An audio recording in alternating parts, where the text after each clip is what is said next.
The Capuchin friars share a brief reflection on the significance of various biblical symbols every day during this Lenten season.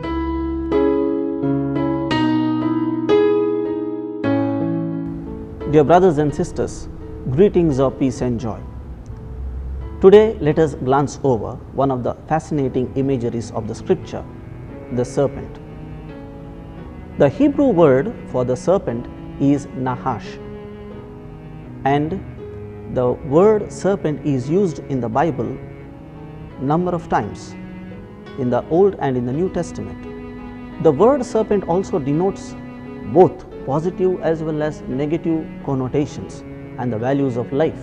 It is mostly a symbolism. We cannot take it in a literal sense of the word serpent.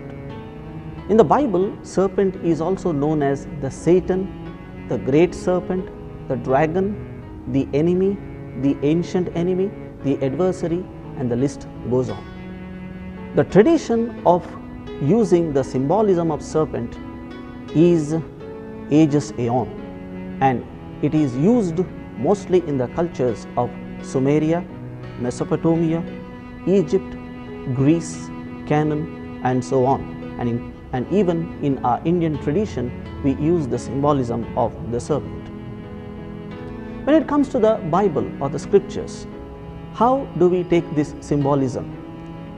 First and foremost, serpent is used in a negative sense of the negative power, the chaos, the confusion, the deceiver, the adversary, the thing that creates a problem, the person who can lead the human life or the situation which can lead the human life away from the true purpose of God, and so on.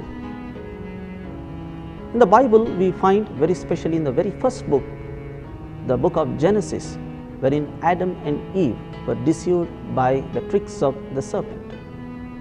And thereby we know that here the serpent plays the negative role of tempting.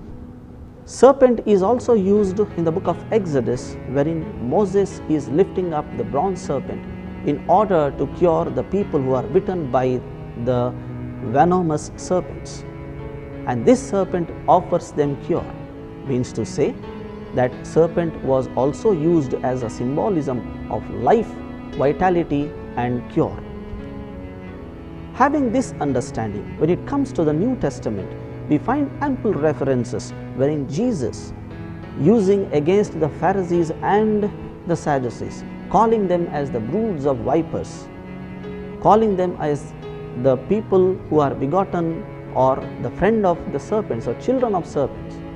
This signifies that Jesus tells them that they are the children of Satan, they are the children of the negative force, they are the children who can use the teachings or the benefits of the law as for their own good and for their pragmatic purposes. We also have Jesus using the imagery serpent for the positive thing. And where do we find it? The Gospel of John, wherein he refers to the pre-Mosaic serpent, wherein he says that the true salvation comes from the one whom you see was hanged on the cross, referring to the serpent of Moses in the desert. Having this understanding in mind, what do we take from this imagery for our life? Dear brothers and sisters, we have ample serpents in our life. And what are they? The temptations, our own follies, our own weaknesses, our own way of going about where we hurt people. And these are the serpents through which we spill the venom of hatred in the hearts and minds of the people. Today, we are asked by our Lord to know the true craftiness of this Satan or the serpent which dwells in our heart. And thereby he is also asking us not to yield for those temptations.